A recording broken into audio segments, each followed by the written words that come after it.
አረ ማዘር እርሶ እንዴት ስለ ኳስ ያውቃሉ እያላችሁኝ ነው?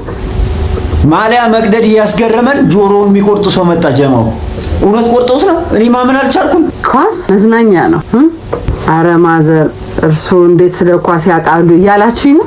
ኳስ ሜዳ ሰፈር ያደገ መቼም ስለ ኳስ የሚያውቅ የለም። በእኔ ዘመን እነ ኪንግ ካንቶና የዩናይትድ አጥቂ፣ እነ ቤቤቶ የብራዚል አጥቂ፣ እነ ቶኒ አዳምስ የመድፈኞች ካፒቴንና ተከላካይ፣ እነ ሄኒ ቴነሪ፣ እነ ላምፓርድ ተጫዋቾች በነገሱበት ጊዜ ነው ኳስን ማቀው። ከልምዴ መምከር ስለፈለኩኝ ኳስና ህይወት የተምታታባችሁ ስላላችሁ ነው። ኳስ መደገፍ ማለት መዝናናት፣ መሳቅ፣ መጮህ፣ ከጓደኛ ጋር ስለ ኳስ መወያየት፣ ይሄ ነው። እዚህ ያለፈ ነገር የለውም እንጂ ራስን መጉዳት፣ ራስን መግደል፣ ራስን ማቁሰል ተገቢ አይደለም። አንድ ቡድን ሲሸነፍ እኮ የሚወድቀው ተጫዋች አይደለም፣ ነጥብ ውጤት ነው የሚጥለው።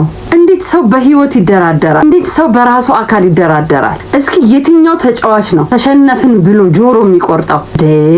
በኳስ ዓለም እኮ መሸነፍም ማሸነፍም አለ። ትናንት ያሸነፈው ቡድን እኮ ሁሌ አያሸንፍም። ትናንት የተሸነፈው ቡድን ሁሌ አይሸነፍም። ኳስ መዝናኛ ነው። በቃ እንዝናናበት አባቴ።